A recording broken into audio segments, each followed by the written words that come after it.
What's up, y'all, man? Today we're going to be checking out BOATLIFT, an untold tale of 9/11. Right. Now, when 9/11 happened, I wasn't even born yet. Actually, I wasn't even in the womb. Now that I think about it, I wasn't even a thought. The idea of Shon did not even exist yet, man. So, when I hear stories or people talk about, how airports and stuff and what they used to be like, bro, it's hard to imagine. I'm not gonna lie, man. Like it's hard for me to even picture a world where things were like that before, So, I gotta say, man, I'm looking forward to checking this one out today, man. I appreciate the recommendation. Let's hop into it. A hero is a man who does what he can. I agree, man. I thought I was watching a movie, Towering Inferno at first. And then I looked real close, and I noticed it was the World Trade Center. I was compelled because I'm a type of person that can't stand by and watch other people suffer. And to me, they were suffering. They wanted to get off the island. And there was no way for them to get off the island other than the water.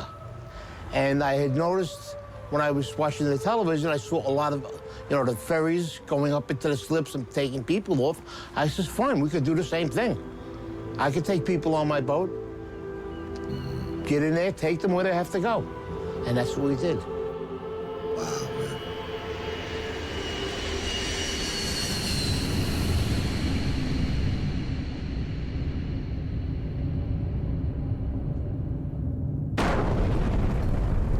That's surreal, man. That's surreal. Oh, man, it's going to be intriguing. On the morning of September 11th, when the towers came down, millions of people ran for safety.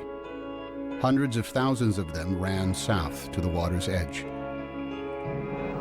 That's when they realized that Manhattan is indeed an island and that they were trapped. Look at the smoke. They were feeling helpless. And that's the worst feeling in the world. What was a person on the ground going to do? Buildings were down. There were people laying under the rubble of the building. Firemen, civilians. My wife was there, and I turned around. I says, I've got to go do something. Just like that. And she looked at me. She says, what are you going to do, you maniac? I says, I'm going to take the amberjack up into the city and help. She says, but what if they're attacked again? I says, well, then that's something I have to live with. I says, I have to do what I have to do. I says, and nobody can stop me right now. Even if I save one person or I rescue one person, that's one person less that will suffer and die. Hey, my eyes starting to sweat. He awesome for that, man. Man. They were trying to evacuate Manhattan because nobody knew what was going on. You didn't know if something else was going to happen. It was just, a madness on one side and wanting to help people on the other side. They were just streaming out of the buildings, and the first mode of transportation they saw was a ferry boat. That's when they knew, this is how I'm getting out of here. So they didn't even care where the boat was going. There wasn't panic in New York in the beginning, just volume. It wasn't until the first building fell that there was panic.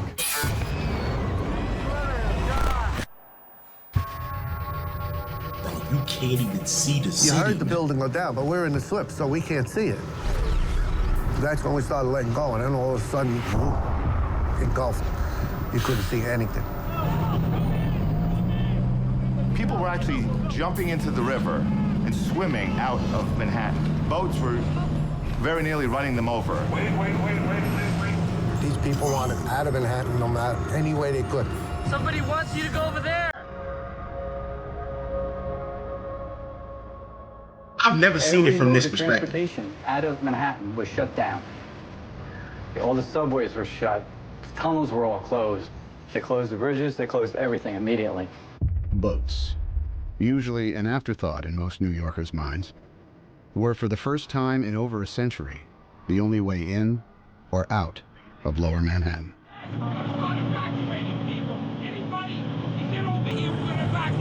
The process that actually had already started. There were some boats that were grabbing people, that people were lined up at the walls. It's just human nature. You see people in distress on the seawall in Manhattan begging you to pick them up. You have to pick them up. They didn't know what was going on. They seen the building getting hit with these two planes. As far as they was concerned, you know, we were being bombed. I was wondering if they were going to come on the boat, if they had people with bombs, or if they were going to come on. We're a big orange target in the middle of that harbor. My job is to keep the boat safe, my passengers safe, my crew safe. Everybody was in shock, running around. They didn't want to leave their families. They had loved ones running around the city. Everybody has a baby! Nobody has it! There was one guy ran from the apron and jumped onto the boat. He grabbed onto the metal, climbed up right next to the pilot. So I'm going out there to say something. He slides down to the next deck. So the deckhands get him and go, what are you doing? He goes, I'm jumping for my life. So, you know, you couldn't argue with him there. Wow. Wow, man. There was a small boat that was at the lower tip of Manhattan. I thought the boat was going to flip over because so many people were trying to get on. And as I looked behind, they were just 10 deep. And that's kind of what gave us the idea. We decided that this has to get better organized and we better do it, and that's what we did.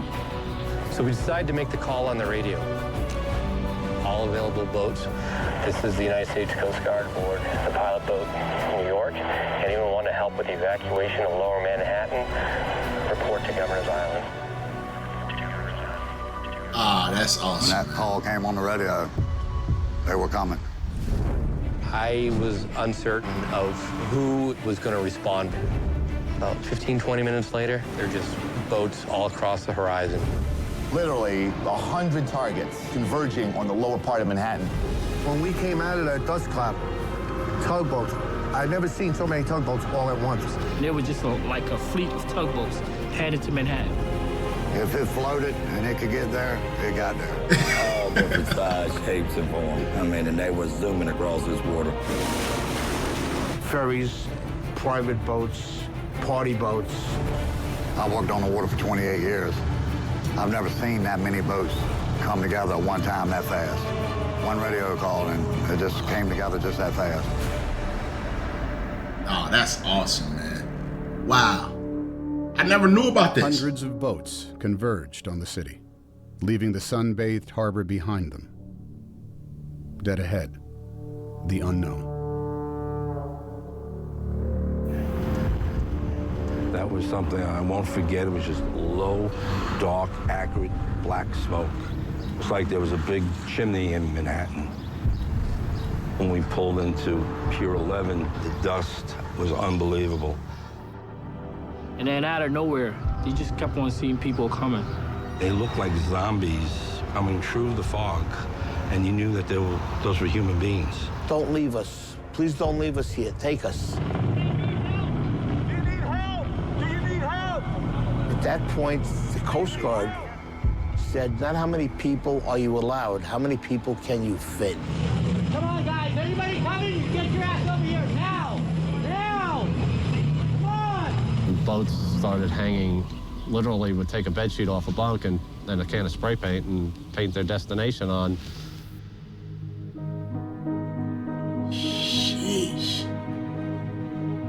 Some of these people never been in the water, never been on a boat before. Housewives, workers that do windows. We had executives. And the thing that was the best, everyone helped everyone. Hey, this guy right here, man, I don't remember his name, but he has an amazing soul, man, for real. Like, everything he's saying giving me chills, bro. And I gotta fight tears every time. Like, he is a great guy, man, from what I can see on this video, man. And I think that's gotta be said, bro. You know, there's always gonna be people out there like this, you know what I'm saying, who are willing to go to war and help you. This right here is a hero. And he don't even know these people, man, and he's willing to do that, man. So it speaks volumes. I just had to put that out there, man. That's awesome, man. Seriously. It's the best. Everyone helped everyone. That's great, man. Come on board. Get inside. One at a time. Get in inside.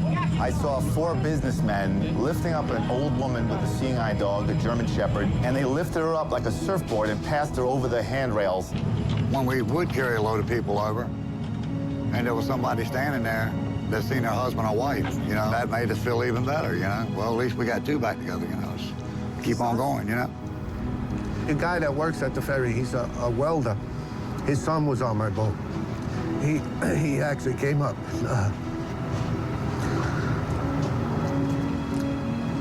He thanked me. We went back and forth all day long, carrying boatloads, as many as our boat would hold. And it's a lot of people. A lot of people. Look at all these boats, man. You couldn't have planned nothing to happen that fast, that quick. No training. This was just people doing what they had to do that day. You forget all about what you're supposed to do, what they teach you in school, and you say, you know what?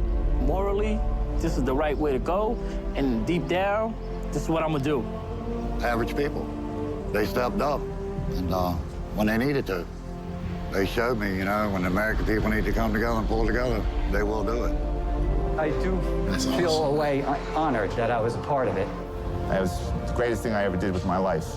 The greatest day that I've ever seen in all my boating. I mean, my life on the water.